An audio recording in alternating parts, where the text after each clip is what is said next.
¿Me escuchas? Sí, te escucho. Ah, Buenos días. hola, buenos días, Miguel. Hola. A ¿Todo ver, bien? ¿A mí se me ve y se me escucha bien? sí, se te ve un poco en la oscuridad, pero un poco oscuro, Mm, no hay mucha luz, pero Vale, voy a intentar ya, se te escucha muy corregirlo. bien. Voy a mirar Igual, los igual lo puedo participantes. arreglar con los ajustes, lo de la luz. Vamos a ver.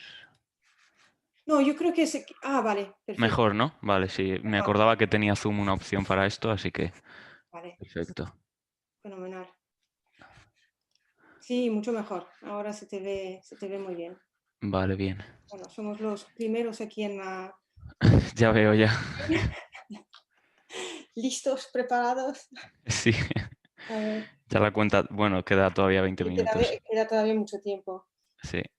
Pero bueno, vamos a ver, voy a mirar un poco, investigar un poco las cosas. No sé si tú quieres probar para compartir la pantalla, si hacer alguna Vale, prueba, no hay ningún problema.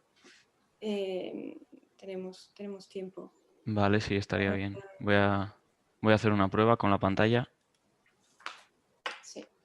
Tenemos a Jacob, que se está uniendo también. Ujú. Maybe we'll speak English. Okay, Yeah. yeah, makes sense. Thank you. That makes things a bit easier for me.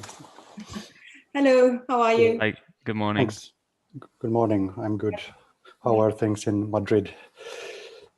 Well, I'm not in Madrid actually. I'm doing all this from Germany remotely. Okay. Yeah, I'm speaking from Salamanca, so not in Madrid either. All right. Well, It's a truly online Yeah. yeah. conference. So Okay.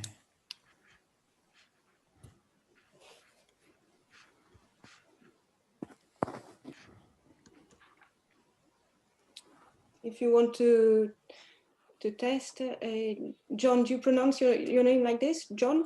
Yeah, John is good. If you want to test sharing the screen or something, or if Yeah, I will try to do that. Yes. Let's see if I can share the right screen here.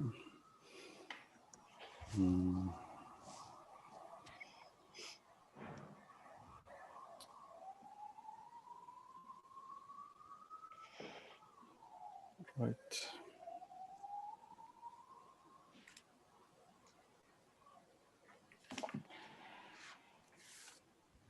All right. I will have to restart Zoom because right.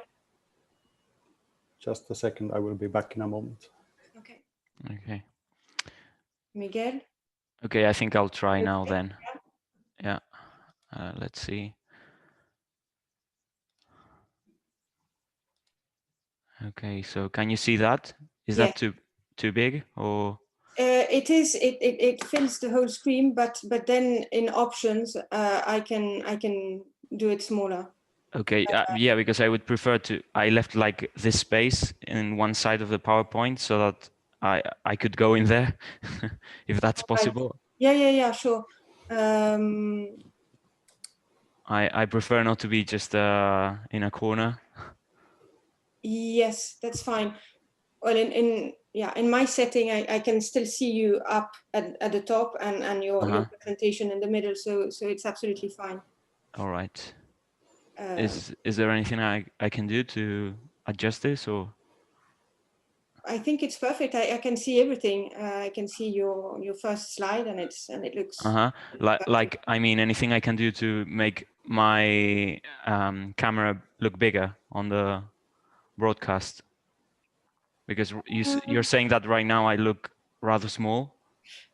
Yes, but I think it was the same with the beginning, the inauguration. I think we could see, or when Richard, Professor Buxton was giving his presentation, we could see.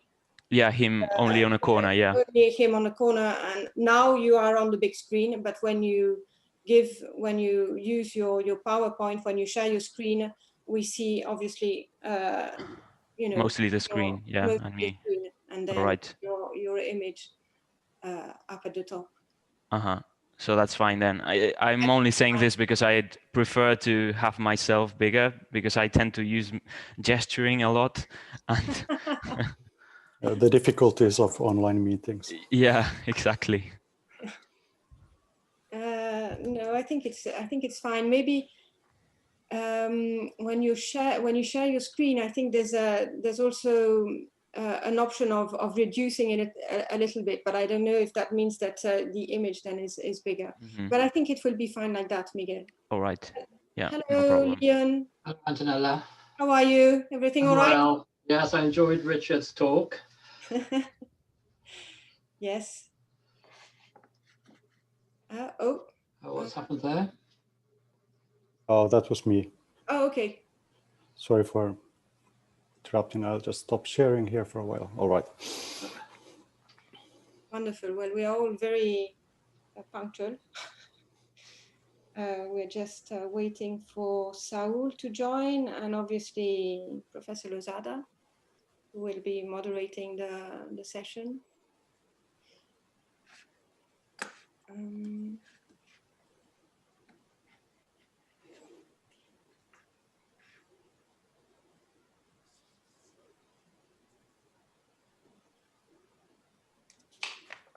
So, Antonella, we wait until it's our turn to put our PowerPoint presentation to share our. Yeah. Yes. You have to wait.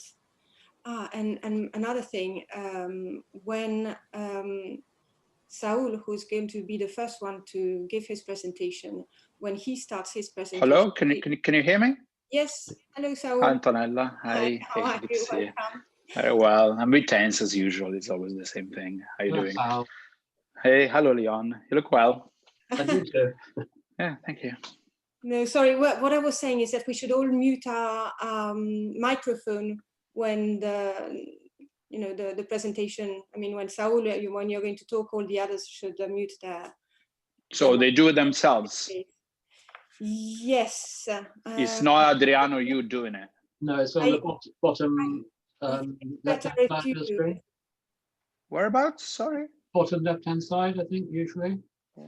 And if you move your mouse, you'll get all the. I'm using my iPad, so maybe it's different. Yeah. I use my fingers usually. Oh, is it when it says mute? Is that it? Yes. All right. So I just have to click on that when the other presenters are talking. Yeah, but not when you're talking. Yeah, of course. Fair point. Yeah. Good. Right. So I think. So there's another person missing, right? Well, there's just Jose Manuel missing because we have now 4 speakers, the 4 of you. We're just waiting for the moderator, Professor Lozada, who's going to join. Yeah, sorry, I'm not very familiar with this. Oh, I just clicked on participants. And okay, so Adrian is online. And Jan Jakob Lindstrom, hello, yes. Can you hear me? Hello, hey, yes. Nice to meet you. Hey there. Nice to meet you too. Yeah, my name is Saul, nice to meet you. And there's somebody called Miguel Sebastián Martín. Yeah, that's me. Hi. Okay. Nice to meet you. Nice to meet you too. Hey there, mucho gusto. Okie dokie. There's a mistake in my name. It's actually double T, but that's fine. My name is double T. It's not Andretti with 1 T, but I won't complain. It's still me. Yeah, I also have an extra umlaut in my name, but that's fine. All right. Yep. Which umlaut? Is it in Jon or in Lindstrom? In the Jon. All right. Yeah, it should be without umlaut, right? Yeah. Got it. But no worries. Okay, I won't complain then. Okay. So, there's only one screen option, is that right? There is. Yeah. Yes. I'm just checking all the little things that Adrian told me to check. So, participants chat. Right, okay.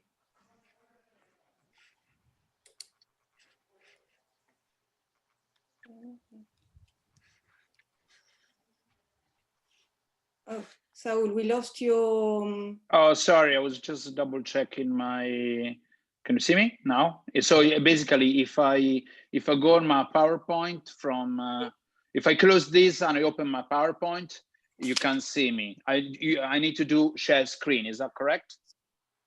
That's correct. Yeah. Which I will do later. I'm just looking for it in order to be ready. Where is it? Because I'm using the app, and maybe it's on the Zoom. No, So not there. share the screen is down on the bottom. But I'm afraid it's not my case because I'm using the app and not a computer. So it's got chat, webinar settings, perhaps. Is that it? Should be next to chat. Really. It should be next to chat. Exactly. Let me just double check webinar options. Topic. It's good that we came here before, otherwise we'd have wasted time later on. Where is it? Gallery view. Gallery view, I can see everybody. My apologies, I don't know how to do it yet, but I'm trying to figure it out.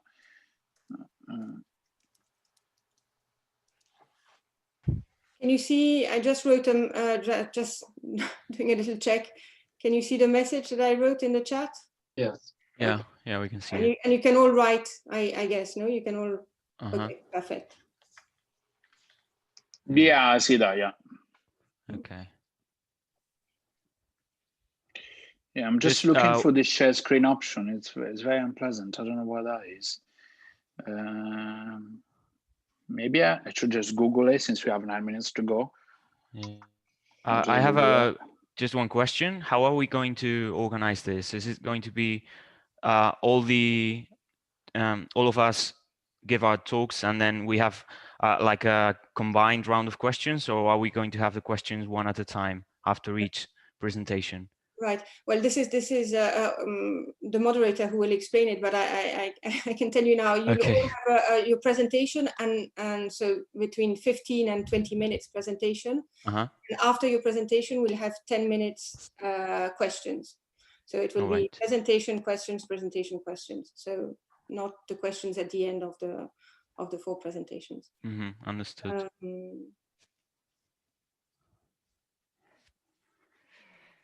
Yes, and we have to be quite strict with time, and try and yes, do it between 15-20 minutes. Yeah, excuse me, please. Since I don't want to waste time later, can I just check if it works right now? Yeah, because I found it. I did Google it and I found it, but I'm not sure. Just to be on the safe side, may I try right now to share my screen? Go ahead. Sure. Yeah, thank you. Just as a precaution. Yes, we see it. You disappeared. No, Zoom and screen broadcast, but I would like to use the. What is start broadcast? I don't need. What is that? Just no. Oh, basically, can you see me? Yes. Yeah. Let me try. When I do this, if it works with the PDF, because I mean with the PowerPoint. Just can you see me right? Can you hear me right now? We can hear you. Hear you, yeah. But not can you see you. my screen right now? No. Only your name. You cannot see my screen? No. Oh, No. It's very bad, isn't it? Because I don't. So share content. Maybe that's it. Sharing content. Yeah. Well, I click on screen, and then it says Zoom. Maybe start broadcast is the one. Start broadcast, and then I go on my PowerPoint. Let's see if this works. You're now sharing screen. Yeah. Okay. Yeah, can anybody see my screen right now? Yes. Yeah, we can see it. Yes. All right. Just let me check. Can you see my PDF? Yes. Yes. I mean my PowerPoint. I meant my PowerPoint. Yeah. So you can see it very well. Yeah. Yeah. Yeah. That's great. Yeah. I'm sorry. I was a bit concerned. No problem. But we can't see you. Yeah, I'll go back to me, but I just want to know how this works. And then stop share, and you should see me right now. Yes. I think it's the feature of the iPad version that it's either or. So we can't see you when you are presenting, and you can see us. Yes, but if I share my content / screen, you will be able to see my PowerPoint, and perhaps you see a little me on a small window, something like that. Maybe. Yeah. But I've run into issues with this before, so it's possible that we don't see you presenting. We just see your slides. Okay, but I think the slides are more important. We can see you afterwards. Then. Yeah. No, it's good that we came here before, because I was, I'm not familiar with this. I'm not familiar with this, and everything's been new. Yeah. Right. Okay. Just to let you know that we're now live on Facebook. Oh, nice. Okay. And we Not have a big fan of Facebook, but no worries at all.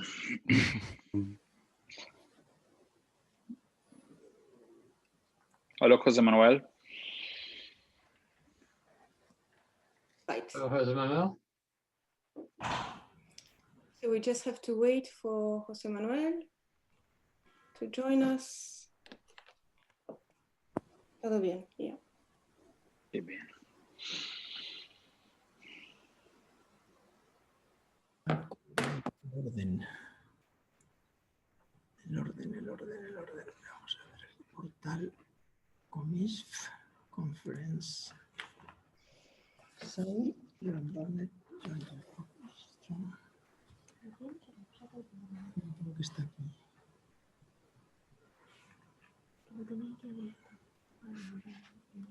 Aquí está. Saul Andretti. Okay. Hola, José Manuel. Launch meeting, espera.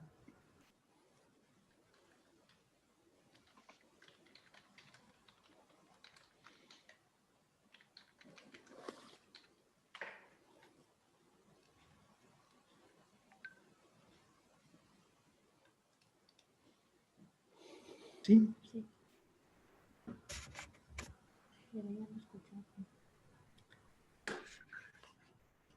Hello, morning. Hello. Hi, Hello. good morning. Morning. Leon Barnett, my dear friend, how are you? It's good to see you again.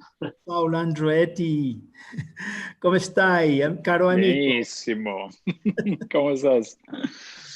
John Jacob and Miguel Sebastian. Hi. Antonella.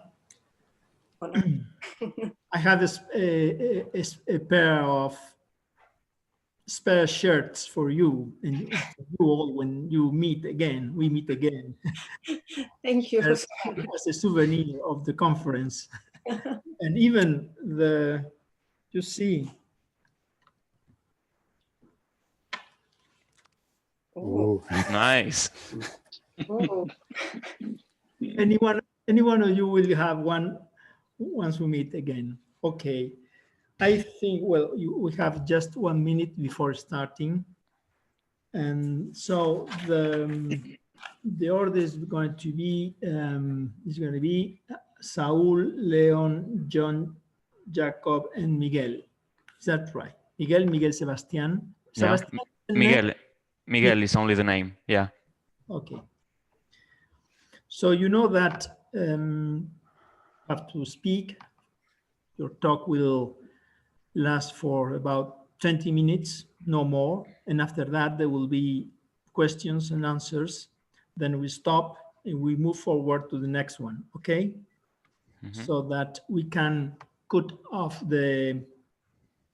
your interventions as a video clips for the YouTube or wherever.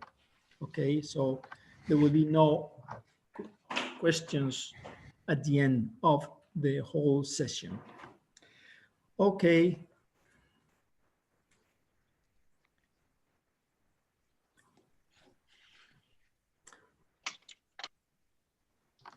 Thank you for coming. We are here, the session, the first session online of the 6th International Conference on Myth Criticism. Thank you for coming. Thank you all to all listeners. And the first talk will be by Saul Andretti, sorry. Thank you. A poet, a friend, a writer, okay? A translator and independent researchers. researcher, sorry. His areas of research include comparative literature, fantasy, myth, and metafiction. He received his PhD from the University of Essex and currently lives and works in Bologna. We are happy to listen to you. Thank you very much. I'm honored indeed. Thank you very much indeed. So let me see if I can figure this out correctly. So start broadcast, and I'll go to the PowerPoint. Can you all see the PowerPoint? Yes. Yes. Yeah. Wonderful. I was afraid of problems and things. Can you see me as well, or just the PowerPoint? We cannot see you. My apologies. I don't know how to do it because I'm using the app. But the important thing is to see the slides, I would say. They can see me after my presentation. Yeah. So I shall begin. Okay, so hello everybody. I'm here to present a paper entitled Golems or Replicants, The Life of Wars as a Message of La Vie est un Roman. La Vie est un Roman is a 1989 novel by Jacques Attali, an economist, essayist, and very famous public figure in France. He's generally known for his essays than for his creative writing, and is a man of great erudition, and one can truly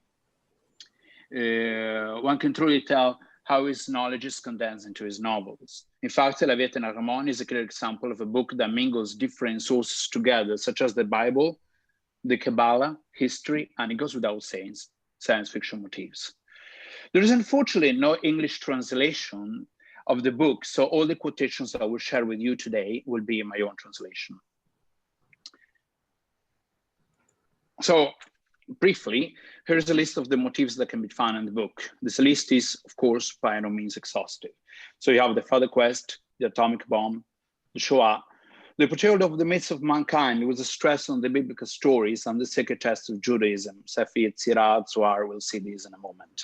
The golem, reincarnation, genetic codes and the creation of life, cloning, the preservation of memory and tradition, and last but certainly not least, the relationship between letters, text, and stories with eternity. So one can already see from the following two introductory mini chapters, this is the first one, that the author himself is giving us an idea of how deeply intertextual La Vie est un Roman is. In the first foreword, the reader is presented with some of the hypertext that inform the narrative, whereas the second one, I hope you had time to read this for just a moment, it shows us some of the most relevant themes of the book. I see in the section that I've highlighted, three of the main motifs I will point to over and over again in my presentations are already there.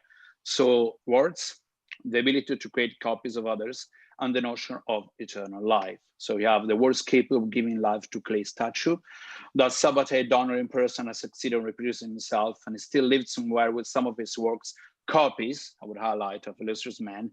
So from century to century, eternal lives will pass. Noah with the name of Noah, Joseph with the name of Jos, Jeremiah with the name of Emir, and so many others, masters of all wisdom, astounded madmen, hallucinated princesses. But the secret, if it does exist, is very well guarded, and it is transmitted from the sages to the sages, masters of words and of life. So, La Vie est un Roman is about Golisha, a girl who goes in search of herself and of her father, and her encounter with the Civ, and her role in their eschatology. But what and who are these Civ? They are an entire people of artificial humans to whom an embryologist named Don Ello has given life in order to preserve the myths and traditions of a book called La Nouvelle, which recounts the myths and legends of his homeland, a place called Cana, in a planet called La Première Terre, the first Earth. Since the people of Cana were under the threat of destruction, Don Ello literally gave life to the wonderful characters and stories of La Nouvelle by creating the Civ, synthetic creatures that have the personalities, feelings, and memories of the personages of the aforementioned novel, and this is the idea of the preservation of memory, because in other words, Don Ello has created the Civ in order to preserve the traditions and rituals and legends of Cana, and also of all the other traditions of his planet too. So this is Don Ello. And as you can see, Attali is playing a pun with the name. So you have Don for Adonai, Ello for Elohim. and La Nouvelle is a transposition of the Pentateuch, so the books of Moses. So this idea of the preservation of memory and the preservation of tradition. So, so here you have the models from whom Attlee and the narrative is drawing from. So they got the Pentateuch, but you also have the sacred books of Judaism, like Kabbalistic, in the Kabbalistic tradition. Kabbalah, we should remember, it does mean tradition, as Gershom Scholem also points out. So the Sefer Yetzirah, the book of formation or of creation, the Zohar, history, and also the entirety of the myths of humankind. It should be pointed out that there's also a reference to Hinduism with the avatars of Lord Vishnu at some point in the book. So Attlee does really care about all of the myths of mankind, and not just a few. So the sieve had two characteristics. Not only are they exact copies of a pre-existing mythical model, basically these embryologists gave life to the characters of myth, but they died 3 days after the birth of their child, and their child is an exact double of the mother or father, depending on the gender of the child, as you can see in the slide here. The book is quite complex, so of course it's very awkward to condense it into a short presentation, but I'll stick to the one next. And this all leads me of the question of today. Are the sieve replicants, as they look like human beings, but they really are artificial creatures crafted by a man whose names recall the names of God, or are they golems, as they are often referred to in the novel? Of course, when I use the term replicant, I'm referring to the science fiction noir film Blade Runner. My contention is that the main thing that a sieve and a replicant would have in common is that they both look exactly like humans. However, it is in the comparison of their differences that one would understand the originality of Attlee's creation and message. In fact, as you see in the following diagram, the sieve and replicants share three main things: limited lifespans, a memory that comes from another source, an obsession with life. In fact, while the sieve are designed to die at the birth of their double, replicants are designed not to last longer than 4 years, as they might develop emotional responses that will make the void Kampf test useless, and thus make them undistinguishable from humans.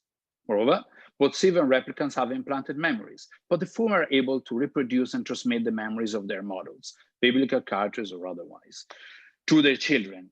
The latter have memory implants, replicants, in order to make them more human than human, as it were, as in the case of the replicant called Rachel. Lastly, if on the one hand, the replicants have a need for more life, as they strive to survive in a world that wants them dead, as are outlaws on Earth, the sieve are concerned with an event called the Uve, which will stop the dead command of their genes, will enable them to enter the legends of mankind. Here one can see how Attlee mixes science fiction themes with eschatological hope and a stress on the importance of a mythical heritage. The stress on life can be seen in the second question I want to ask today, that is, whether the sieve are not just peculiar kinds of replicants, but if they are golems. I would like, therefore, to briefly introduce the golem myth before I reveal why the sieve can be regarded as golems and what this means for Jacques Attlee. So, what we're talking here, we're talking about the creation of life. We're talking about a magical creation of life, because this is the creation of a magical man, a man made of clay. Let's look at the next slide, because this may be interesting for our discourses of today. So in his book on the Kabbalah and its symbolism, the great scholar of Judaism, Gershom Scholem, tells us that the golem is a telluric myth. He indicates that there is a midrash that talks about the creation of Adam in Genesis, where God, in order to create the first man, used not just earth, but the best possible earth. Indeed, we must also remember that the etymology of Adam, Adamah in Hebrew, means earth. In the only place where the word golem is actually to be found in the Bible, which is Psalm 139.16, we see that the word golem means shapeless and amorphous. Scholem further suggests that before life was infused into Adam by God, he's called golem with the meaning of earth does not take in shape yet.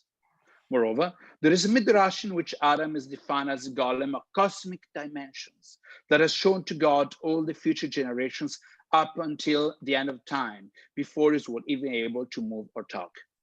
The motif of the bus earth and the one of the inherent power of Adam in his golem state points to the importance of the telluric identity of the first man. The power inherent in the earth is, of course, the power to create life, along with the power which is inherent in life itself. The golem motif is also related to the mysterious combination of the Hebrew letters, as you see in this slide, that have the power to create life, according to Kabbalistic texts like the Sefer Yetzirah, as I mentioned before, the book of formation or creation, and the Zohar, the book of splendor, where God created the world with the bet. So the idea is that the beginning of Genesis in Hebrew would be Bereshit bara Elohim. And according to Kabbalistic text, Zohar, the idea is not that God created the world, but that God created, that something created God with it. And it is the bet, which is the first letter of Bereshit, which is the very beginning of Genesis. These texts are more than just hypotext, as Eliezer was in mind when he was writing Leviathan, as one of them is even presented as a book within the book called the SY, which are, of course, the initials of the Sefer Yetzirah. Finally, the golem and his creation doesn't just belong with the Kabbalistic books and ancient Midrashim, but you can find in the famous stories of Rabbi Loew, the Maharal of Prague, who created the golem in order to defend the Jewish population of the ghetto and gave it life with the power of the word emet, which means truth in Hebrew, and took life away by cancelling the E from his forehead, thereby turning emet into meth, death. So this, of course, talks about, defines the power of the Hebrew letters, as it was mentioned before, even though in passing. And there are numerous other stories in rabbinic and German literature. We don't have time to talk about this today, unfortunately. Jacques Attali himself, in an interview with Marc Desmet, talks about the power of the letters of the alphabet in light of how the universe can be seen structured as language. So I shall read this passage for you, since the time is not ungenerous with me right now. The SY is also the first text in the history of thought to have made the hypothesis that the world can be explained like a language, which is a way of saying that language is the only possible model and a model that leads to a discovery. It, the SY of course, says clearly that the world is structured as a language. This led rabbis to think that life as well can be explained by the letters of the alphabet. The SY thus contains the intuition that we find in modern sciences. For instance, in the works of Chomsky on linguistics, of Wittgenstein on logic, and of Watson on genetics. Man can explain the universe with language because language is an unvaried gene, isomorphic with those of the universe. So the question that I have now is how the silver golems then, just because they epitomize the motif of the creation of life throughout the entire book, Leviathan and Ramon, I mean, along with several references to Jewish mysticism and the Kabbalah. Probably it is the case, but the real answer comes at the very end of the book. My initial question was in fact rhetorical. Whether the Sieve are replicants or golems or both is not as relevant as the message of the novel, embodying the idea of the life of words. So here we have, like what we said up until now, the preservation of memory, but we also have two other points: the importance of differentiation and the centrality of myth in Leviathan and Ramon. So these three main points inform Attali's message of the life of words. The first is the preservation of memory, which is seen as magical / artificial beings that enact our traditions. The second is the life of words, which can be regarded as the life of civilizations that are, in Attali's words, like living species. Attali said to me the second time I met him that civilization is like a living species. In order to preserve the latter, it is necessary not to lose the ability to differentiate, as we shall see in the following passage. In my translation, of course. Do you know the name of your mother's bird? Yes, it's called Donolo. Why do you ask?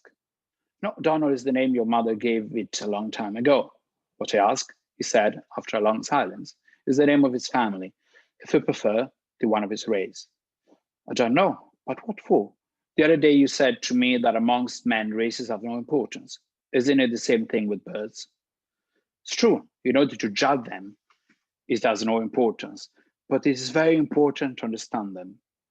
Donolo is a lorry, and the lorries are strange birds. I would want you to learn how to distinguish them.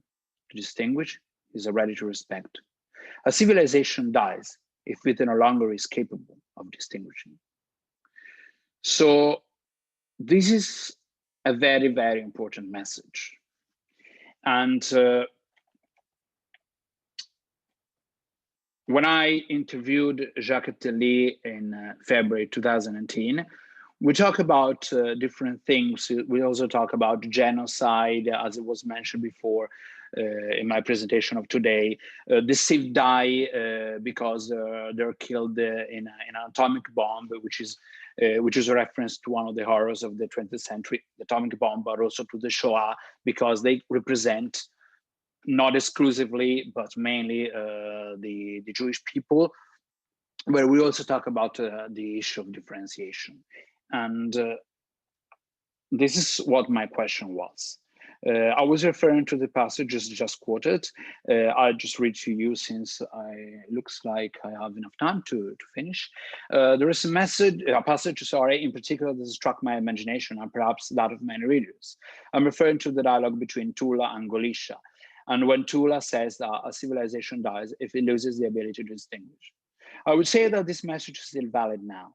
I believe this is about an implosion of perspective and an ability to integrate other cultures, which inevitably results in racism. In the past, I referred to this phenomenon in terms of undifferentiation, namely the inability to distinguish the ontological differences amongst things. This is what I wrote in my PhD thesis, actually. And I would say that such loss of perspective leads to the demise of culture, as without culture, civilization cannot survive. What would you please elaborate what you mean by a civilization that dies when it loses its ability to distinguish? And Attali was very kind to say this to me. He said, that is a very important point, because we need first to think that people are united, and it is important to accept and to push the idea that all of us are the same. Only one mankind, only one human species. But it's also important to accept that differentiation is fundamental. You can have differences which are not inequalities, as each of us is different from the other. And these differences are fundamental because we are the heirs of different cultures and different ways of understanding the world. I consider this to be a treasure. Mankind would be terribly weakened if we lost the differences, but the differences should not become antagonization. So Attali, I think I don't have to explain this, is making a very thorough and very good point, at least in my opinion. And furthermore,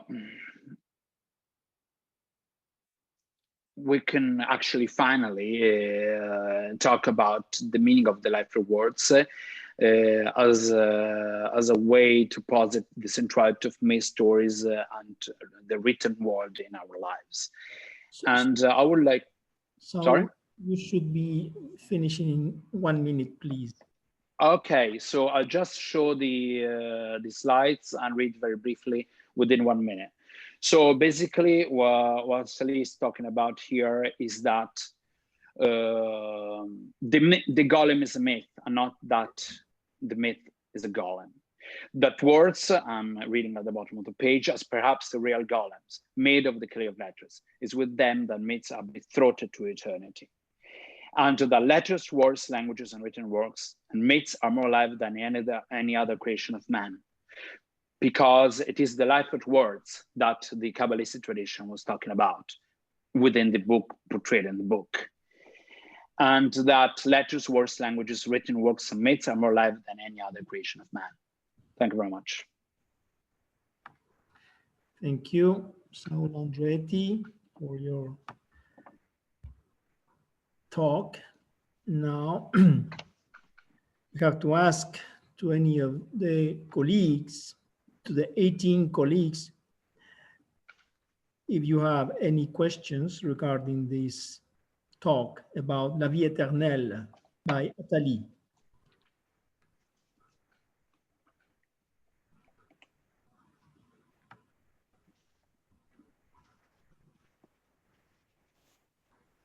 anyone, even those who are not on the on the session, you can say whatever you want.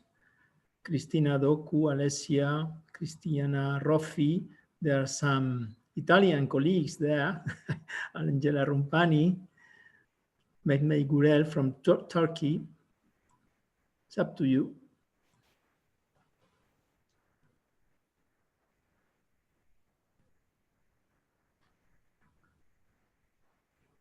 Yes, Metka, how did you get interested in this book by Atali? Well, for personal reasons, because it's actually the book of my adolescence. It was given to me by my mother, and I was very fond of my mother. She was an intellectual, and she was very interested in Judaism. This is why she gave me a Jewish name. And when she gave me La Vie Éternelle in the Italian version, because La Vie Éternelle has been translated into Italian and Spanish, perhaps in Portuguese as well, but never into English. Actually, Atali wanted me to translate it into English. Hopefully I'll do it one day. That is an ongoing project. But certainly, it really touched my heart when I was 17. And when I decided to do my PhD, I thought La Vie Éternelle would be a good choice, and I juxtapose it to the Never-Ending Story by Michael Ende. So for personal reasons, that would be my answer. Thank you. I'd like to ask you about this many-faced novel. Have you studied the relationship between the doppelganger, the double, and the replicants? And what is the part of freedom in this book? Because everything is related with memory and prophecy. What part is allotted to freedom in this book? To deceive themselves,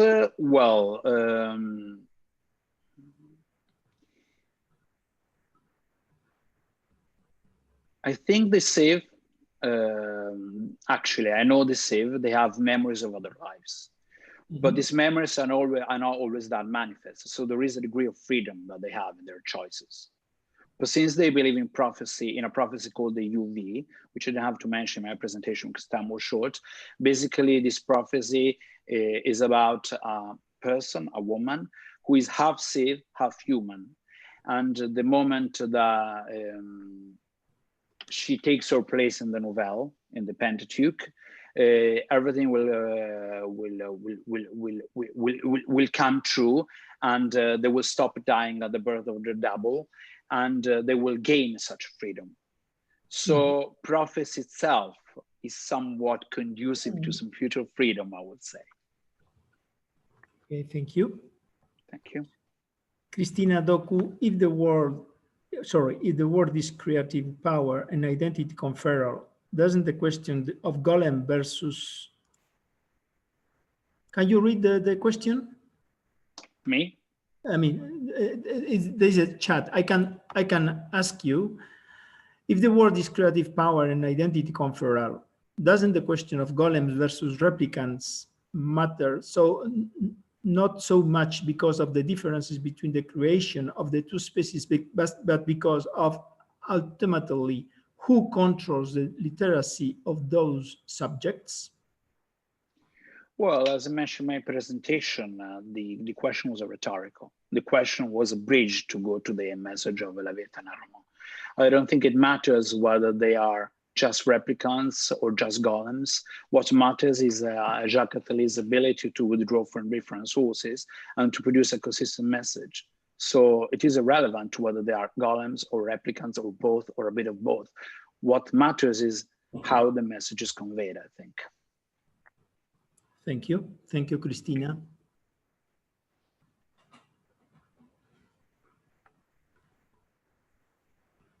Okay.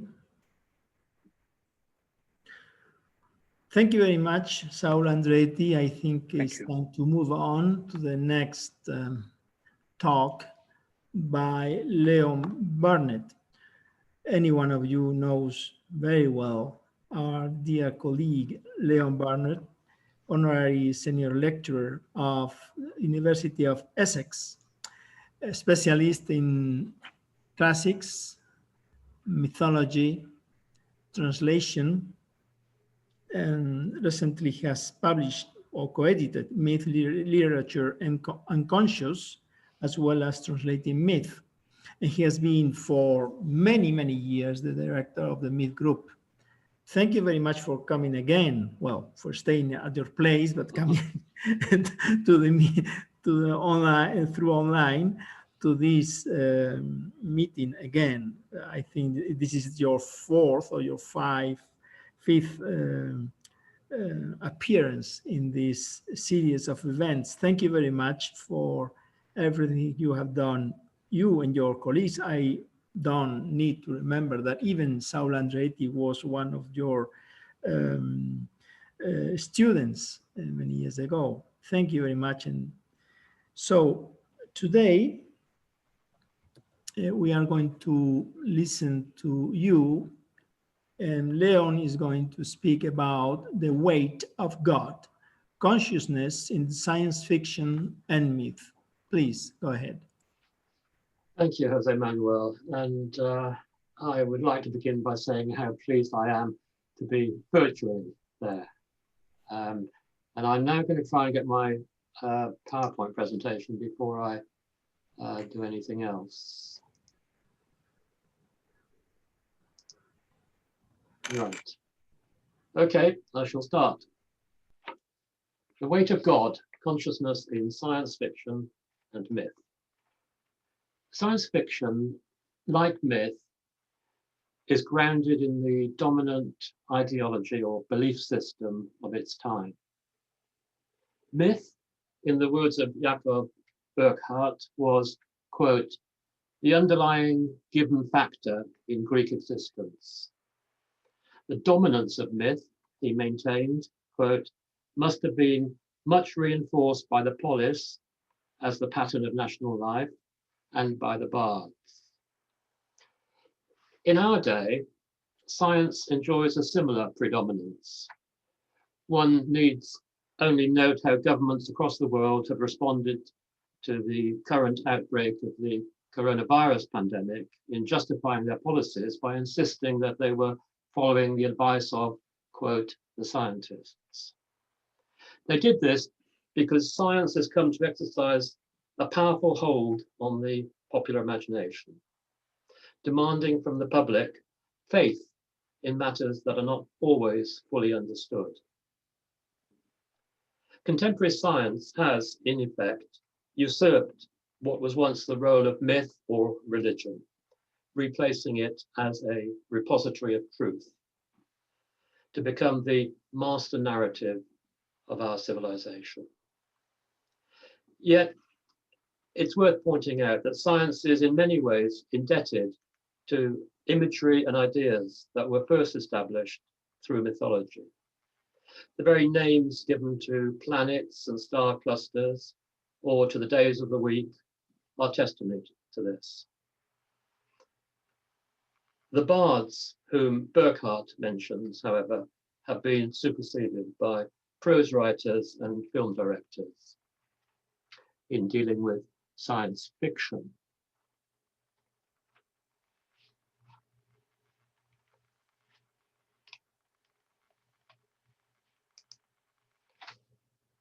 To append the word fiction to science is to acknowledge explicitly that what is being narrated is made up, even if it depends upon fabrications that derive plausibility from the prevailing belief system, as myth did in ancient Greece.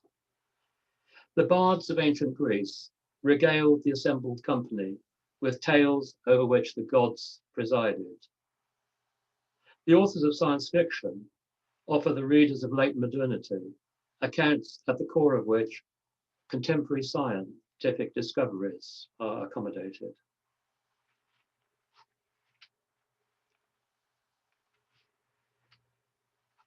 Gods and ideas, respectively, are the focal points of the ancient and the modern.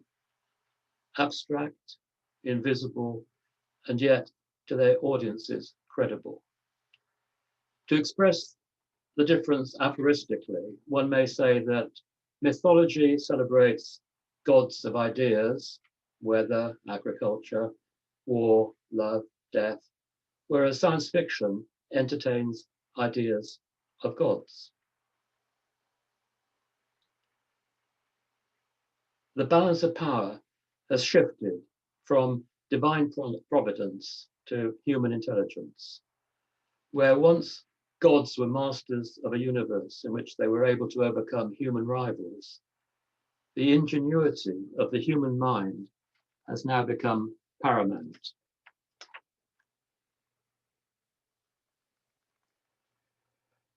Just a couple of quotations, sorry, a couple of quotations to distinguish the difference or the transition from myth to science.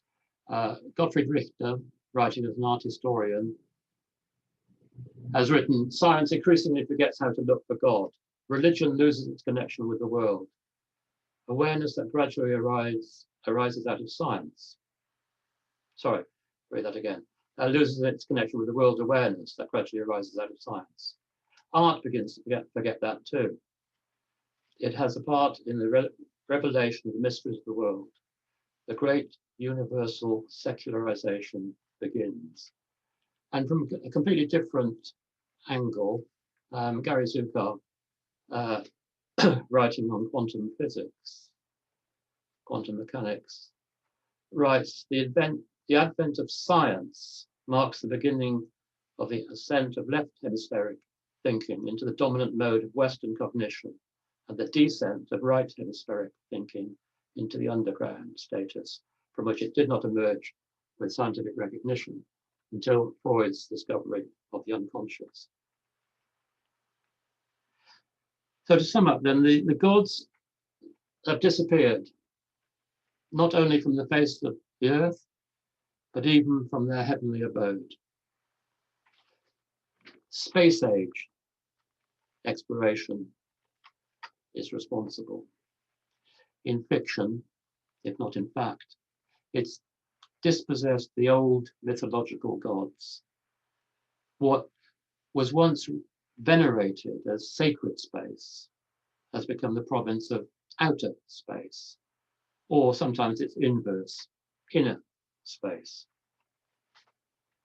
And following the demise of the former deities, a task presented itself to authors of science fiction, namely to reinvent them.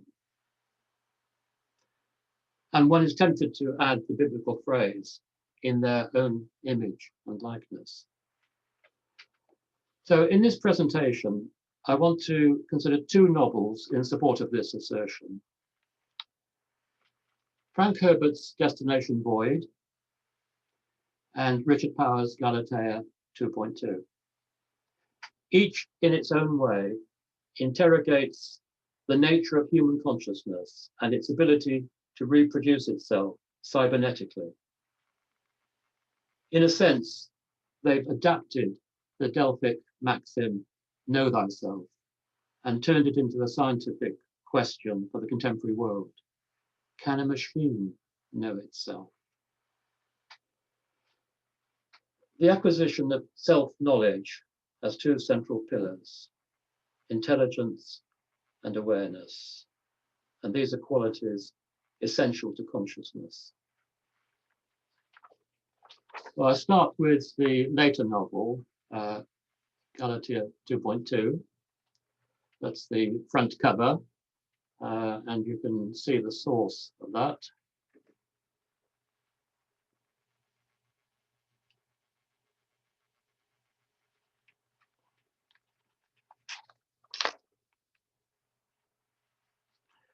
Clearly, the myth of Galatea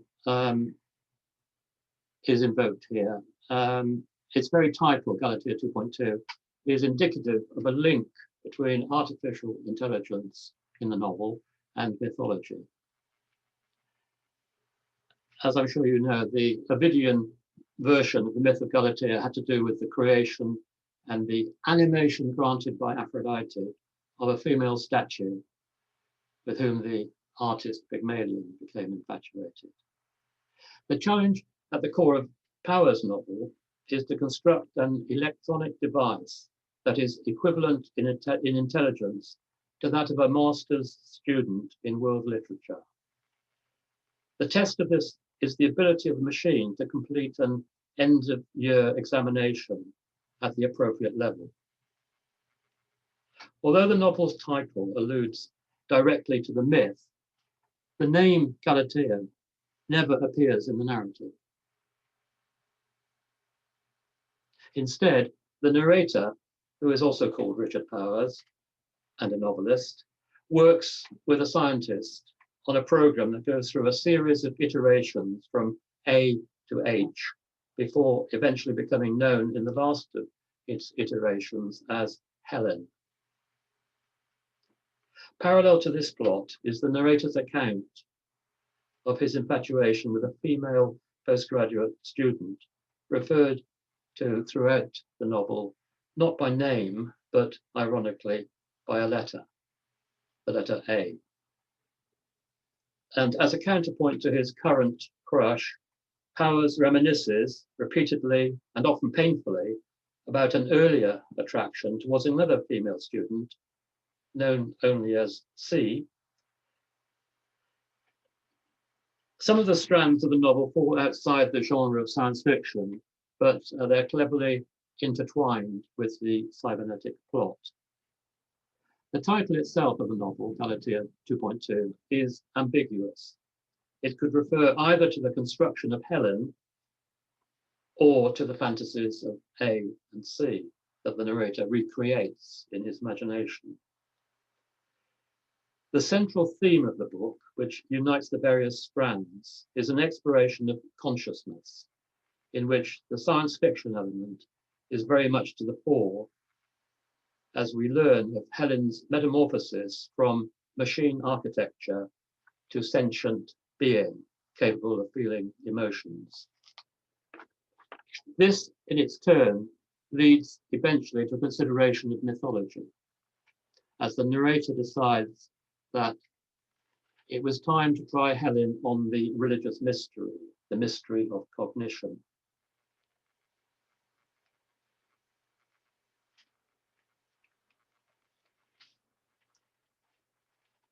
Quote from the novel: "She'd had no end of myths of immortals coming down and taking human bodies, dying human deaths. Helen knew how to interpret that scripture. If gods could do this human thing, then we could as well. That plot was the mind's brainchild, awareness explaining itself to itself." The epigraph of the novel is a poem by Emily Dickinson on the theme of consciousness. The third and final stanza of that poem reads, "The brain is just the weight of God, for heft them pound for pound, and they will differ, if they do, a syllable from sound."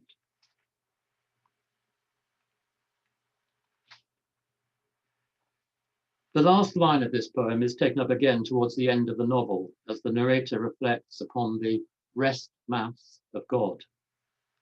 To tie the scientific formulation of mass, which may be expressed as the object's weight divided by the acceleration of gravity, to the transcendental idea of God, which itself is weightless and therefore free of gravity, is to offer an epitome of the novel's preoccupation with what is referred to in the same paragraph as the immaterial in mortal garb. Syllable and sound, similarly, are the weightless freight of language in which consciousness is made manifest. I'll move to the second work now, Destination Void, by Frank Herbert. Consciousness is also the central focus of this novel. The action takes place on a spaceship,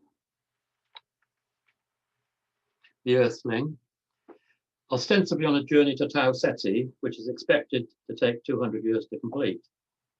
4 humanoid operators make up the crew assigned to steer the vessel's cargo of 3,000 individuals in a state of hibernation to its colonial destination. The complexity of the enterprise is beyond the wit of the crew, who are dependent upon the Organic Mental Core, or OMC, a supercomputer developed from a human brain. All well and good, except that at the point the novel begins, the OMC, the autonomous consciousness, has stopped functioning as intended, and Bickle, the computer technician, has severed its connections.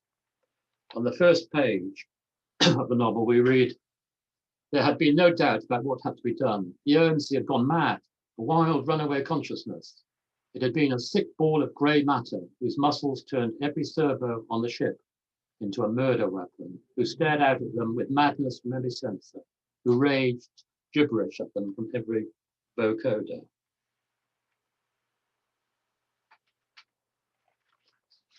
The vocoder is the OMC's sound system, which at the height of its malfunction utters meaningless sounds and symbols that the crew are unable to interpret, an indication of, at this stage in the novel, of its scrambled consciousness. The title of the novel is enigmatic. Does machine failure mean that the journey will be voided? Or, as the narrative goes on to suggest, was it known all along by Control Command on Moonbase that the spaceship had no destination? The novel consists mainly of the conversations and thoughts of the crew members as they tackle the crisis of the defunct operating system. And the main topic of conversation is the nature of autonomous consciousness. The novel sustains a pseudo-scientific jargon throughout, one which is often impenetrable and, given the current stage of information technology, out of date. I think I better speed up a bit, so I'll leave that bit out. Well, eventually, Bickle succeeds in rebooting the operating system, but only at the cost of linking the brains of the crew to the central computer. The knowledge that the OMC acquires in the process includes an awareness of a death wish that lies deep in their unconscious.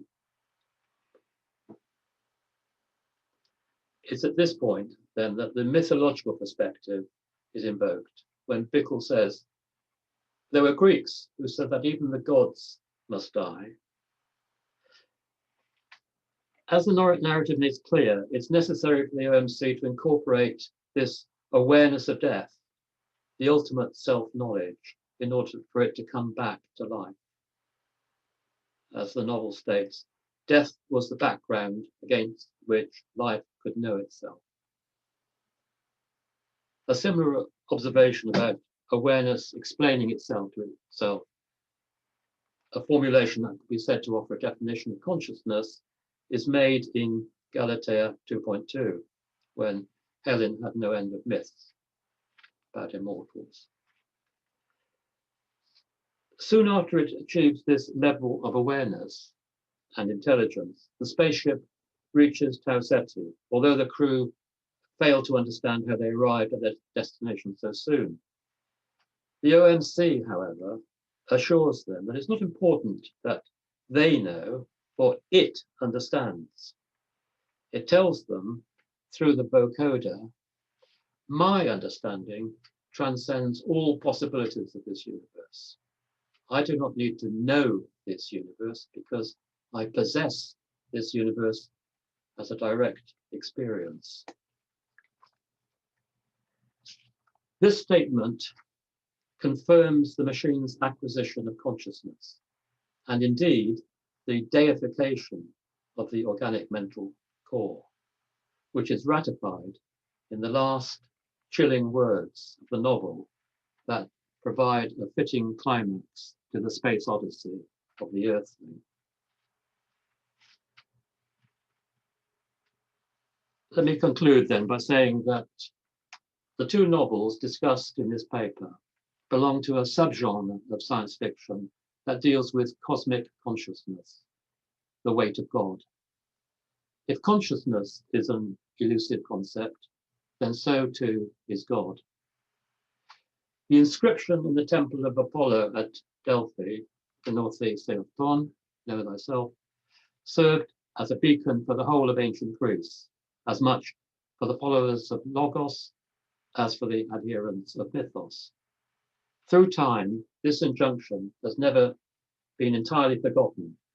It has, as is the nature of myth, experienced many metamorphoses, and in our technological age, it resurfaces in the quintessentially postmodern genre of science fiction that combines mythos and logos. Just as in the Ovidian story of Galatea that tells of the coming to life of an ivory statue, the contemporary genre delights in the interplay of the living and the lifeless in its exploration of the enigma of consciousness. Consciousness which has at its core intelligence and awareness, expressed as Emily Dickinson clearly and vividly understood in language. Thank you.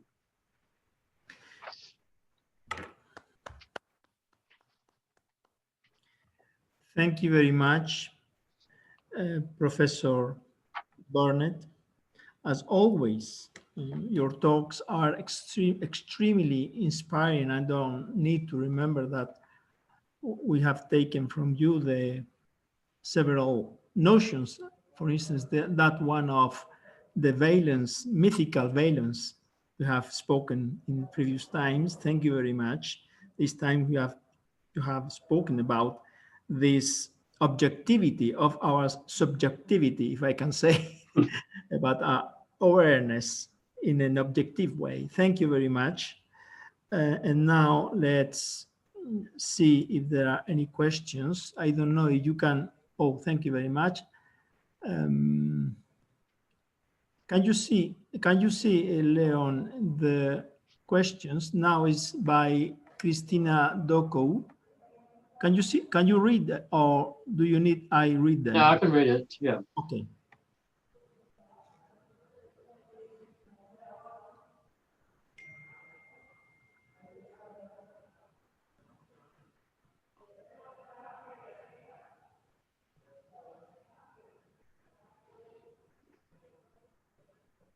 As usual, Christina, your questions are very probing.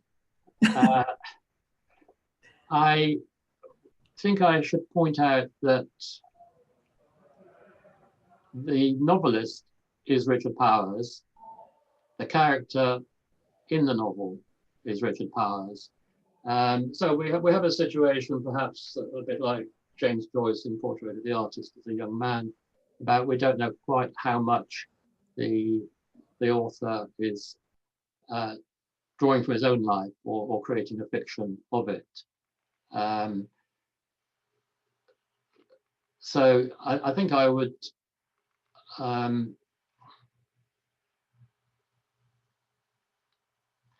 certainly endorse what you're saying about the author as a God creator. I mean, there's clearly an awareness on Richard Powers' part that his novel is creating the artificial intelligence of Helen.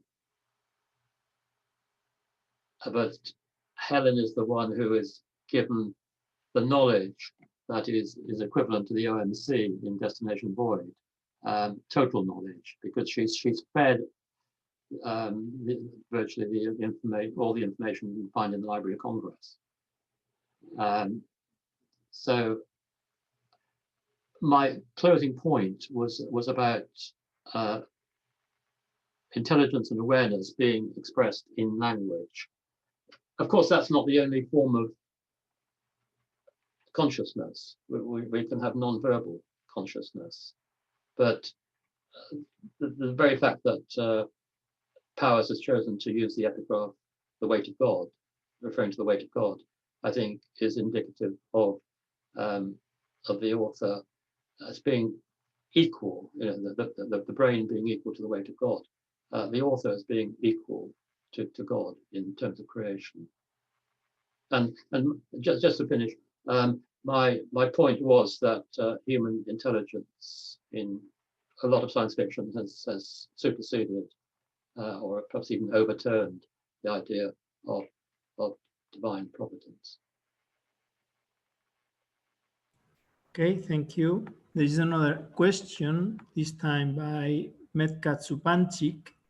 Although not considered a direct inspiration for Kubrick's 2001 A Space Odyssey, do you see any influence of Herbert's novel on the movie? I actually cut out a reference to 2001: A Space Odyssey because of time. I think they're very similar in the thematics. Whether there's an influence, I'm not sure. Of course, Kubrick took the plot of 2001: Space Odyssey from Arthur C. Clarke. And Arthur C. Clarke has written a book on that interaction between the two of them. And as far as I remember,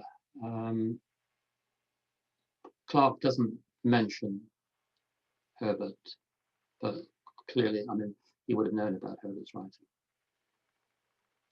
So I don't see it as a strong influence.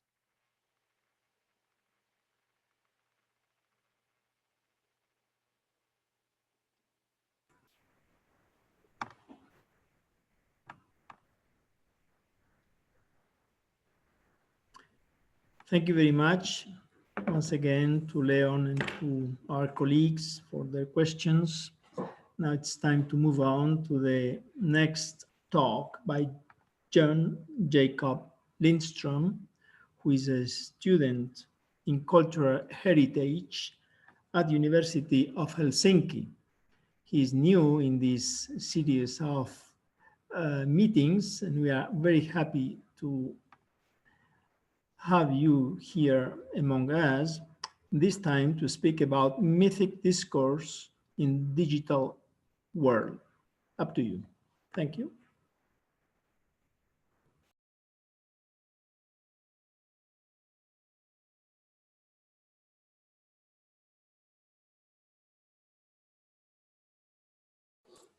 Sorry. Thank you, Professor Losada. Can you see the screen I'm sharing? You can. Thank you for letting me speak at this conference. I was there as a participant 2 years ago, and now I felt I want to contribute as well. And hopefully next time I'll be able to join on premises as well. My talk is about mythic discourse in a digital world. This is, of course, a very large topic, and I will focus on the Icarus Fall and transhumanism in the video game Deus Ex: Human Revolution. The aim of this presentation is to describe my process of contextualizing and understanding the interaction of cultural objects, myths, story, narratives, and player agency in the video game of Deus Ex: Human Revolution. The questions arose as part of my master's thesis and have since evolved into exploring the paradigm further. Myths and ideologies are often presented side by side in fiction, and perhaps even more commonly in science fiction. While we could just accept that these are re-representations or recontextualizations of classical myths for the sake of allegorizing, or we could classify stories, fiction, and games as entertainment, I feel it to be superficial and unsatisfactory. To answer why entertainment is entertaining, there are several views. And in this presentation, I will focus on stories as spaces for discussing conceptual borders through imagination and play. Furthermore, I will view this process as participating in creating and upholding and re-evaluating cultural meanings, values, and their relations, rather than mere consumption of cultural objects as a way of escapism. Shortly on transhumanism. Transhumanism is an intellectual movement. It mainly concerns guided evolution, genetic modification, and enhancement technology, and we are talking about humans. So guided evolution of humans and technological advancement of humans. The term was originally coined by Julian Huxley in 1968 at the UNESCO meeting, where he talked about the possibilities of humans surviving the future. Julian Huxley is the brother of Aldous Huxley, who is famous for his dystopian novel as well. Nowadays, transhumanism is mostly promoted and talked about by Professor Nick Bostrom at the Oxford University, who has written a lot on transhumanism and works as a counselor for UNESCO and other organizations. There is also a World Transhumanist Association, which abbreviates itself as H+, which means the Humanity Plus. And there are many influential people in that movement. For example, Ray Kurzweil, who is the head of the Google artificial intelligence development, and also Elon Musk with his Neuralink project, which is fairly new, it's a brain interface that they are working on. Here you can see a picture taken from the game itself. Here it's the H+ sign that is crossed over. So it's a critical view of transhumanism. As this is a myth conference, I can expect that everyone is familiar with the myth of Daedalus and Icarus. But shortly, its first written account is by Ovid in Metamorphosis in year HAD. It's a myth that it's present in Greek, Roman, and Etruscan folklore, and is often interpreted as a metaphor for human hubris and its dangers. One interesting point is to make that this myth where Icarus gets his wings, it's not done by magic. It's actually done by engineering and technology, which I think is interesting. It's also one of the most depicted motifs in art. And then we can assess if the symbolics of winged falling creatures from the sky in a Semitic context means the fall, and about pride, it further emphasizes the dangers of hubris and pride. Shortly on myth here, I have several sources, but William Doty's mythography from year 2000 is one of the main sources for my interpretations here. So myths are stories and motifs about happenings, and they create a view of the order of the world and the order of things. Mythologies, again, describe whole cosmologies and ontologies and systems of meaning and values. There are many ways that this same plane or form of discussion is represented. It's called metaculture, or it could be referred to Plato's world of ideas and Karl Popper's third world, or Jung's collective unconscious. What I mean here that this is a plane or an environment where difficult philosophical topics can be discussed through using metaphors. Myths are re-represented and reenacted, also recontextualized. And when this is done, it enforces and reevaluates or reinforces or reevaluates their meanings. And this makes them living culture instead of just static objects or merely logos, that they are living things that change shape. And this is very similar to the cultural heritage process for culture.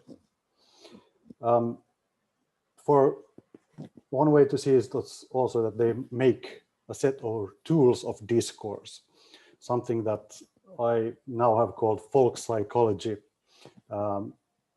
It would be somehow related to what we call folk religions or folk beliefs. And we have folk psychology, which it's more nastily called kitchen psychology. The idea here is that people who are not in an academic environment have tools to discuss complex ideas and complex relations of things. From the game, Deus Ex Human Revolution is created by, or not created by, published by Eidos Montreal.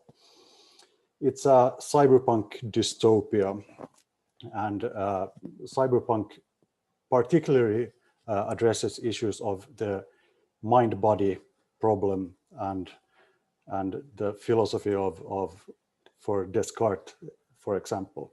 Most common or best known examples are maybe Blade Runner or Ghost in the Shell. The story is built about the darker aspects of transhumanism.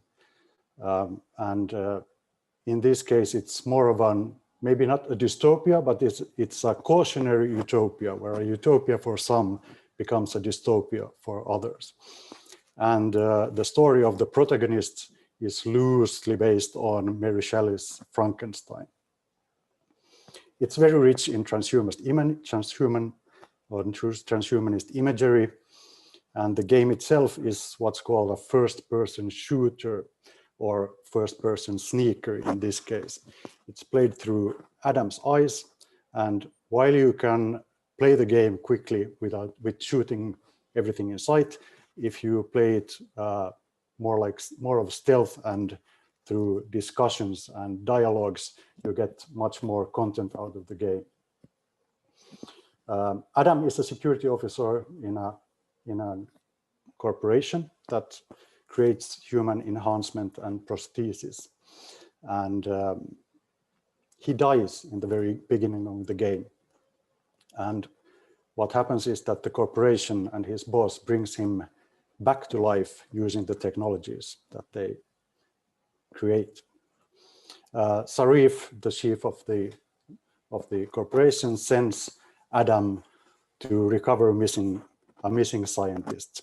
And this is actually a very classic king sends his knight to recover the princess.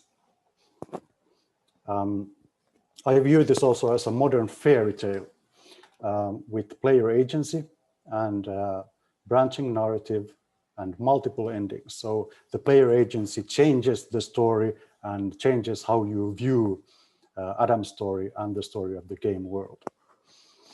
The interesting thing here is that they have used myths and classical paintings to frame the story, which changes very much on how you view it. Here is an example in one space where you can find the Lament of Icarus by Herbert James Draper on a wall. These can be easily missed, but if you have a keen eye, you can find these clues throughout the game. Here's another. Here's The Fall of Icarus by Jacob Peter Gowie with the same theme. And a connection to modern mythologies, let's say more like medicine and how the human body has been viewed since the Enlightenment. Here's the anatomy lesson of Dr. Nicholas Stulp by Rembrandt. This is a marker because at these times, the human body began to be seen as some kind of a machine that can be fixed or enhanced. And there's a big conceptual change here from previous times. Here is also from the game. this is an advertisement for an opera in the game called Il Metamorfoso. This could also be just reference to the change of Adam, or the change of humanity and society through these technologies. But in this context, I'm fairly sure that it also refers to Ovid's literary work. Some concluding remarks. We have re-representations of classic myths, and that's obvious in the game. And how I view them, that this is a cultural heritage process. There are myths used to discuss ideas and also discussing the content of the myths and their interpretations themselves. They arise from a conceptual dissonance, from discomfort from having conflicts in worldviews. And this is kind of a discourse that addresses topics as what is sacred and what is profane, and the relations of nature and culture, society and technology, and also purity and danger. Danger is very much present. I view this as mythical discourse. If we accept that this is an active participation in culture, then if we discuss topics about the mythological, using myths as metaphors, it would amount to what would be called mythic discourse. Here I use the term vernacular philosophy, but I have been advised to avoid that, since it has very, very broad meanings.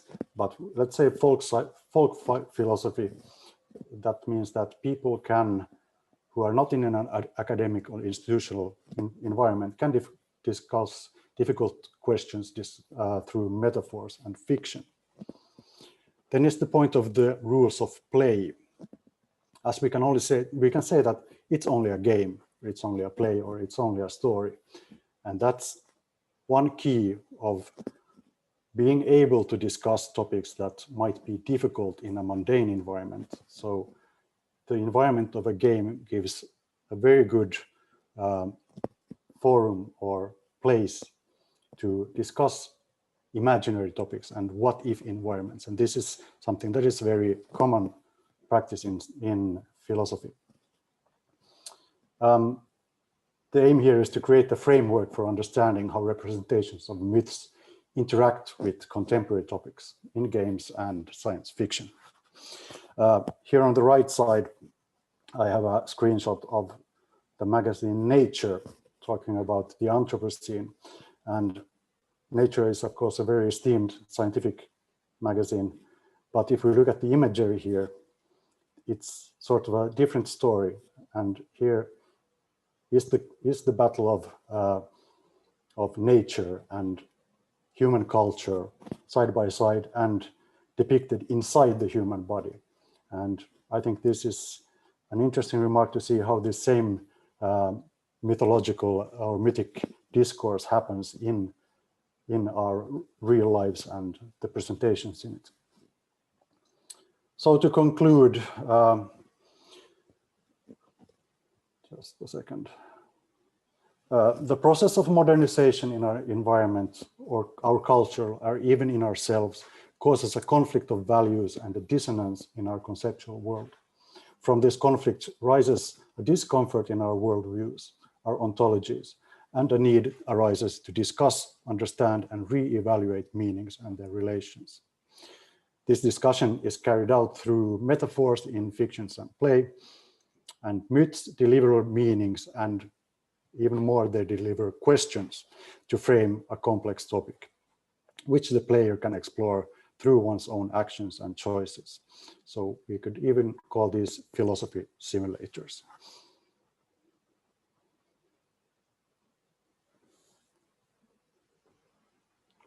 Thank you. That was all for me today.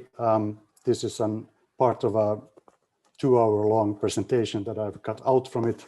And if you have any questions or want a proper literature list, please don't hesitate to contact, or if you have ideas or just want to point me in the right direction, then I would be very grateful. Thank you.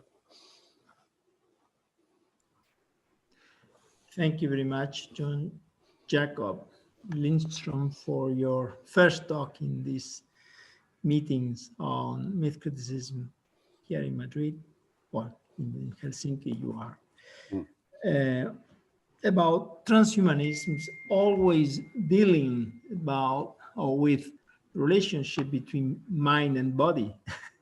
This is the main topic of transhumanism. And now let's see if there are questions for you. Can you read them? I see. Yes. Yes, please go.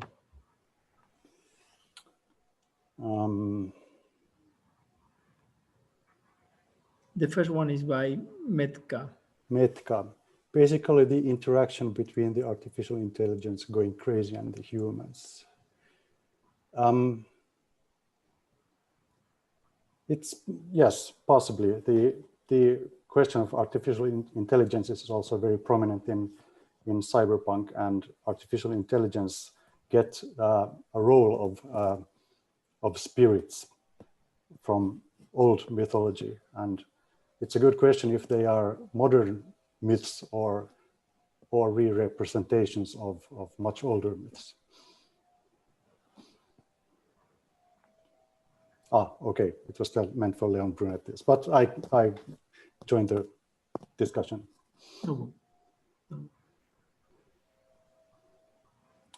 Further questions?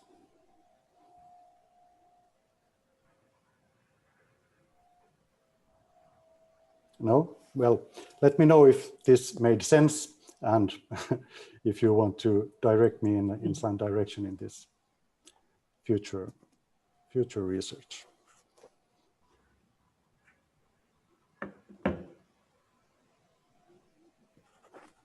Thank you. Thank you. And now it's time to present Miguel Sebastián Martín, a PhD student within English philology at the University of Salamanca, where he does his research on science fiction in new media. Previously, he obtained a master's philology in film and screen studies at Cambridge, a degree in English studies in Salamanca. Thank you. Today he's going to speak about Frankenstein as Twitter and Don Quixote as gamer, Black Mirror's metamedial rewritings of literary myth. Mm-hmm. Thank you very much. Okay, do I go ahead now? Yes, please. All right, I'm going to share my screen first. And yeah, first of all, please let me know if there's any technical problem or anything. Can you see my PowerPoint now? Yes, we can. Go. All right. Thank you for having me here, first of all. It's a shame that we have to be talking to each other across screens, but I hope it's doesn't come across as cold in spite of that. And I have to say that personally I'm cold in case my words begin to shake, because it's really cold in Salamanca in here. But anyway, this is just as an apology, just in case.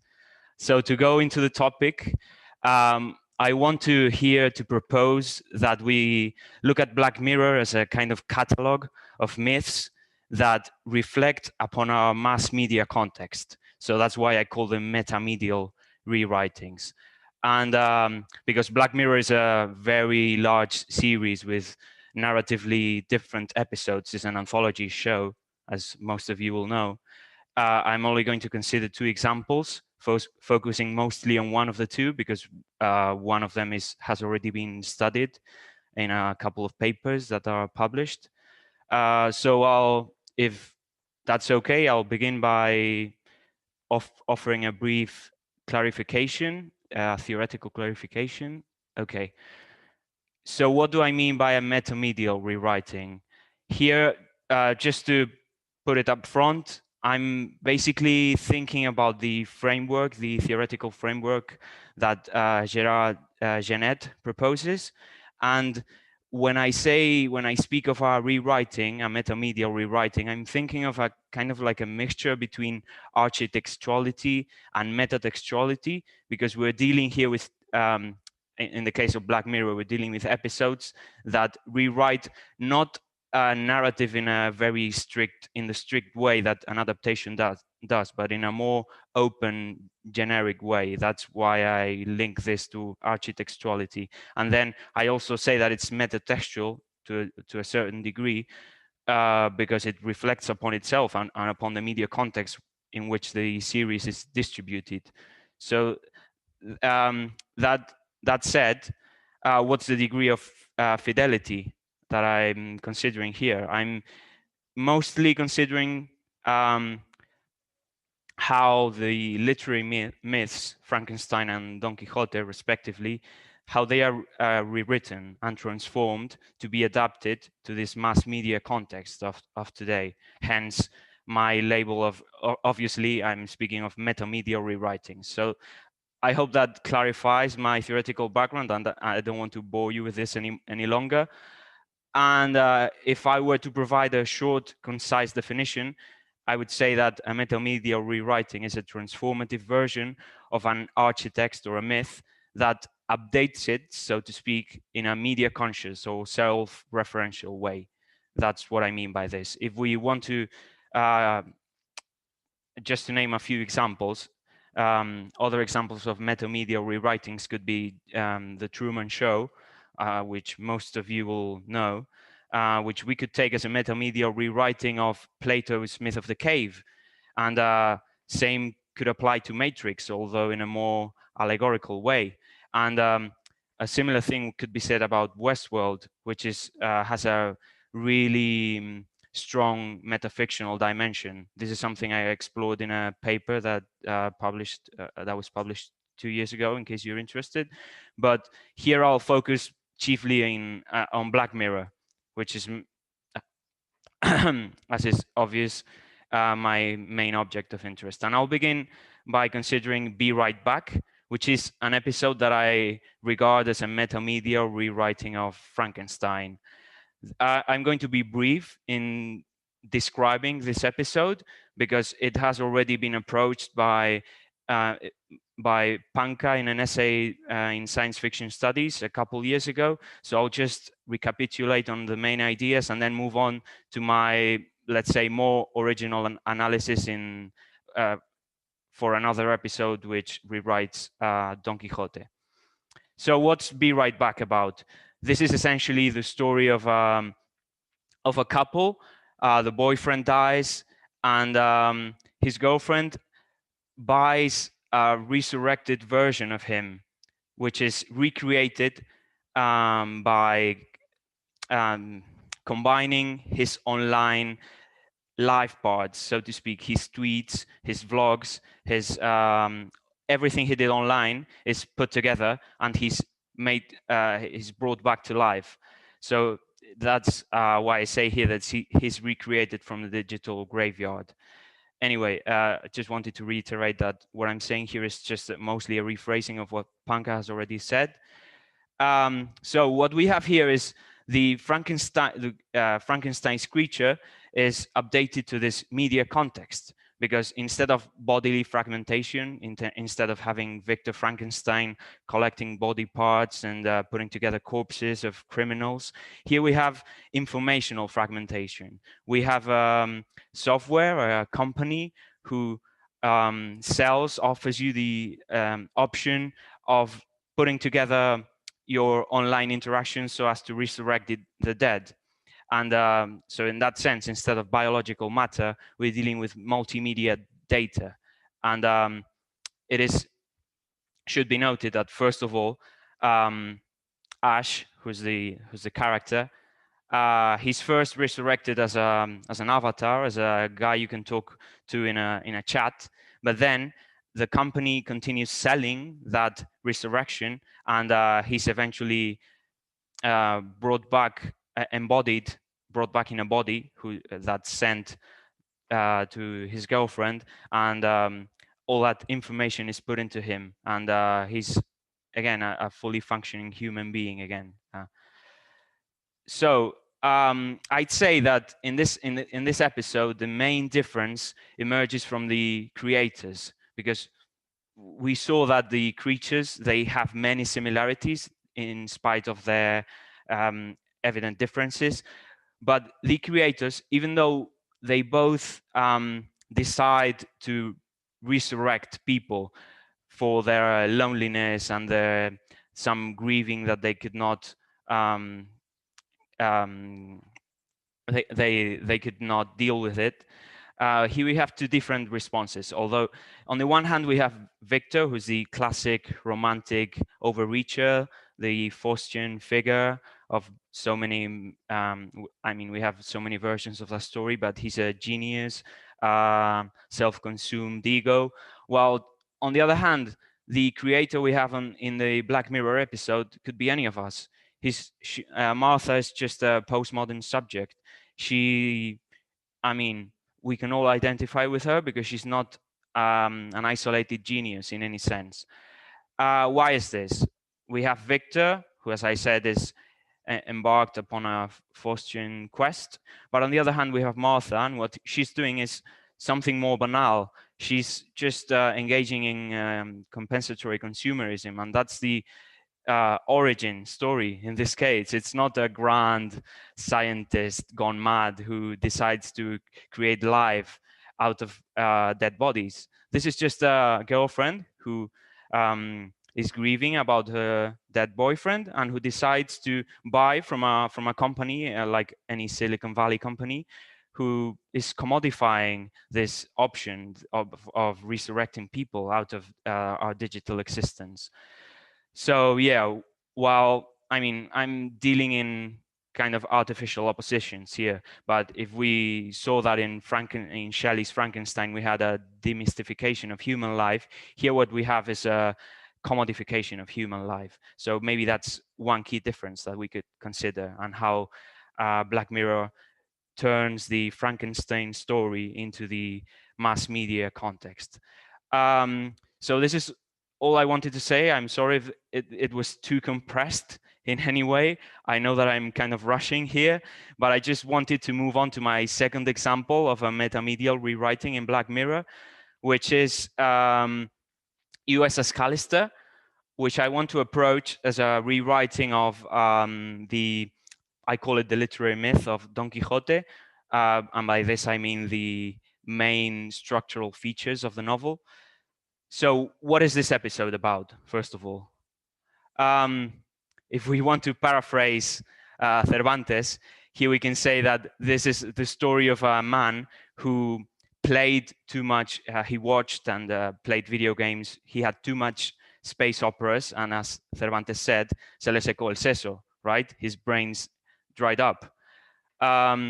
So just to put it in a more literal way, this is Robert Daly, who is a video game designer. He runs a company, although he's been displaced by the more capitalistic side of the company, and he's frustrated about that. But essentially, he's a video game addict, toxic fan, so to speak. This is a term that's often used in online context. And what he does is that he evades his frustrating day-to-day life by playing a video game, this video game called USS Callister, in which he's the captain of the ship, as a sort of compensatory fantasy. And yes, I'm sure you can already get an idea of the main parallels with Don Quixote, and I'll go through them now. Just like Don Quixote is commonly described as a parody or a meta parody of the chivalric genre, here we have an SF parody of SF. We could call it meta SF or mock SF. The episode on all levels, on set acting, set design, acting, score, effects, even the screen ratio is reduced while this character is playing the episode. In these sequences, we get a parody of the space opera genre, and the most obvious example of that is Star Trek. Here we have even like direct allusions to the series, the original Star Trek series in the kisses between this was supposedly the first interracial kiss on American television, which is referenced in Black Mirror by showing a similar scene. And even in the poster, the promotional poster of the episode is kind of winking at that Star Trek universe. Of course, this is not new. This is not, strictly speaking, a parallel with Don Quixote, only in the sense that Don Quixote parodies the chivalric genre, and it is not new in SF because, as I'm sure many of you know this example, Douglas Adams is The Hitchhiker's Guide to the Galaxy, which has already been studied as mock SF, and which could maybe, not for today, but maybe could be fruitfully compared to Don Quixote too. Given how it explores and mocks the whole space opera subgenre of SF. So just like in Don Quixote, what we have here is a parallel and a contrast between the fantasized, the ideal self, and the miserable, frustrated self between the Don Quixote and the Alberto Quijano, right? We have that contrast that is explicitly played in a more, I mean, we can see it in a more literal way that when we compare this to Cervantes' novel, because here we have the scenes in the video game, which we can see, and we have the scenes in his real life, which we can also see, not like in Cervantes novels, which in which everything depends upon perspective, right? We know that Quixote is seeing things and that Sancho sees other sorts of things, but this is literalized in Black Mirror's episode because we have two separate universes in which one which is fantastical and the other one which is frustrating and disappointing, constantly undermining the protagonist's drives. So trying to expanding more on this parallelism between Don Quixote and USS Callister, I believe that an important question that we should ask about the episode is this satire or is this humor? Studies of Don Quixote have often make a distinction between satire, which is something that Don Quixote doesn't do, and humor, which is supposedly what Don Quixote does. I mean, if we take this definition, we may assume, for at least for this presentation, that satire is a critique that places itself at a distance and that is unforgiving with what it's criticizing, while on the other hand, humor uses an ironical distance but includes us in the joke. It admits that we are part of the butt of that critique, right? So I'd say that this is, I'm bringing up this distinction, this theoretical distinction, because I believe it's the most important difference between USS Callister and Don Quixote. We could see that Don Quixote is humor in this definition because it invites us to identify with Don Quixote. He's not completely mocked, but in USS Callister, what we have is an unforgiving satire. We have an episode that completely goes against its quixotic protagonist. And this is due to a number of reasons, which I'll explain now. Why is this protagonist mocked? I believe that the key factor due to which daily the protagonist of USS Callister is mocked is that he's like a caricature of gamer masculinity, which, as Weizenbaum told us many years ago in a book that sort of created the stereotypical definition of gamers and gaming and the computer bum hackers and all those sorts of figures. He described computer programmers as empowered, egotistic people, like people who think they're gods, people who abuse their authority and who really enjoy being tyrannical figures. And I believe this is the main reason why USS Callister is criticizing its quixotic protagonist. it's exaggerating the violence of him imposing his fantasy. It's really exposing all the violence involved in that fantasy. I haven't said, I should have said this before, but in the video game that the main character has created, people are the online avatars. He reproduces people from his office, and he makes online copies to place them in the video game. And these online copies are conscious. Their humanity is not questioned. So what the main character does is to torture them. He erases their faces, not letting them breathe, while even though they cannot die, so they would be choking indefinitely. He forces all the women on board to kiss him every time. When someone misbehaves systematically, he turns them into monsters who are part of the video game adventures and get repeatedly killed. He really tortures the guy who's his boss in his real life, by even going to the extreme of putting his child in the, I forget how you call this, the space vacuum, you know, this room where astronauts go after they're thrown out into outer space. So he child into that camera and kills him, and he has killed him for 5,000 times until his boss, in his real life boss, submits to him out of suffering. And in a sense, this is like exaggerating and taking to a more satirical level what was already present in Don Quixote, because we would do well to remember that Vladimir Nabokov once described Don Quixote as a veritable encyclopedia of cruelty. I mean, we know that Don Quixote does lots of horrible acts to people around him, especially to people who deny the existence of his fantasies, and especially to people who deny the beauty of Dulcinea. And this leads him to commit lots of brute acts against Sancho, against people in taverns, everywhere, right? So this dimension, this brutal dimension of the idealist, is exaggerated in this episode of Black Mirror as part of this critique of gamer masculinity.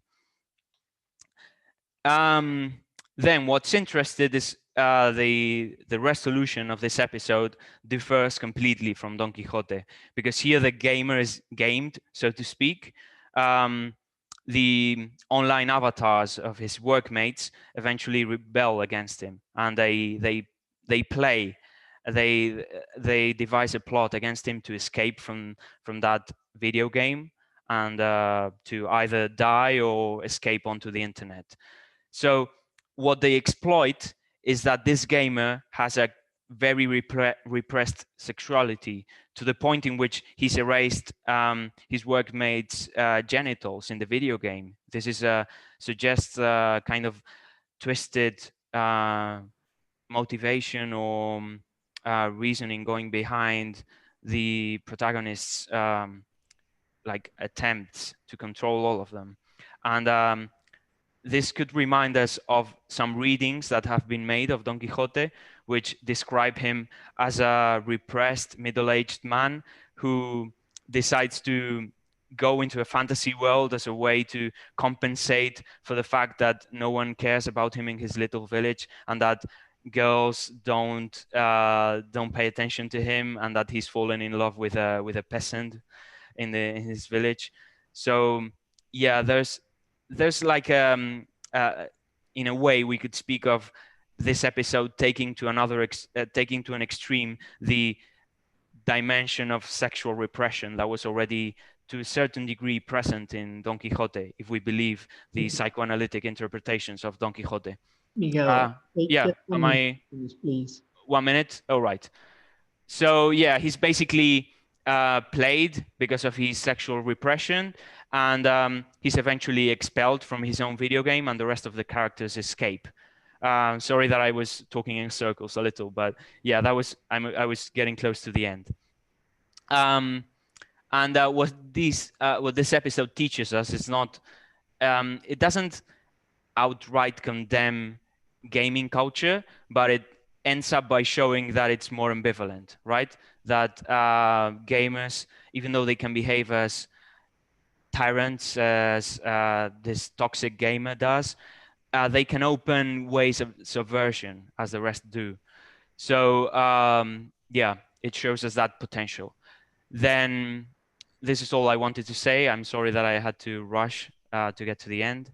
And I'm sorry if I got confused. I didn't have a written paper. I wanted to make this oral to compensate for the fact that we're far away and to make it more spontaneous. So sorry. And that's it. Yeah, I just wanted to suggest that other episodes of Black Mirror could be read in this manner as metamedial rewritings, maybe metamedial rewritings of the myth of Sisyphus. So, yeah. It was very enriching. Thank you very much. Yeah, sorry for taking that long. About Don Quixote and the USS Callister. Now, let's see if there are. Okay. Are there any questions, please? Leon, can you read them? Read, Miguel, the question. The question, which is the one? Okay, I missed the reference to myth. Why do you call Don Quixote a literary myth? Well, I'm calling it a myth as opposed to like classical myth, which has a more oral origin, more diffuse origin. I'm calling this a literary myth because it has a clear origin in one specific work of literature. But it has, I mean, because we all know the story, it has, it behaves as a myth, so to speak. That's my approach, you know, to put it simple. How does it behave as a myth? I just don't understand it. I mean, it's just a story. It's a theme. Why is it a myth? Yeah, well, it's a myth in the sense that it has it's a story that can be put to use for explanatory purposes, and yeah, in that sense, that's how. So any story can be a myth. Is that what you're saying? No, but mostly widespread stories with a lot of with a widespread use in the sense that they've become like a part of the popular imagination. Well, I'd be very disappointed if that was the meaning of myth. Yeah, yes, if that is a myth, everything could be a myth, obviously. Don Quixote is a character, or if you want, a figure of something, or yeah, but from this to say that it is a myth. Okay. Yeah, I know it's kind of unorthodox, but yeah, I'm just taking that as a point of departure. Okay, thank you. Christina has another question for you, Miguel. Okay, given that Don Quixote is itself a parody of the macho myth of chivalric consciousness, can we even say that basic myth has a sense of humor at all? Or is that element only added in its revisiting?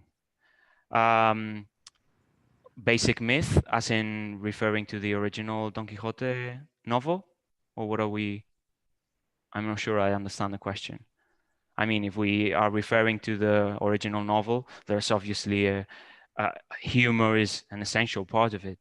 I mean, that's not up for discussion, I guess. No, as in the classic myth of chivalry. Okay, yeah. I mean, yeah, Don Quixote is the one that adds that humorous dimension to it, and that's what's preserved in this Black Mirror episode, not the so to speak this serious version of that myth. We want to call it a myth. I'm not sure. Okay. Thank you, Christina.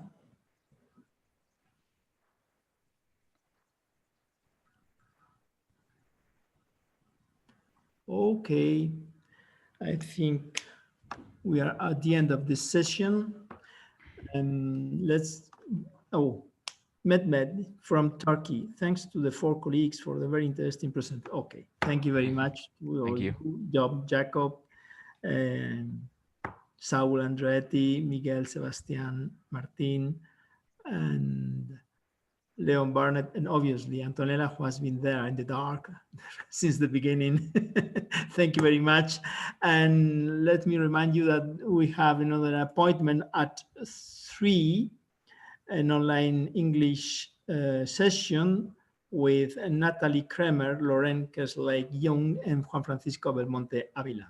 Thank you very much for being there. See you there. Bye. See you. Bye-bye. Bye.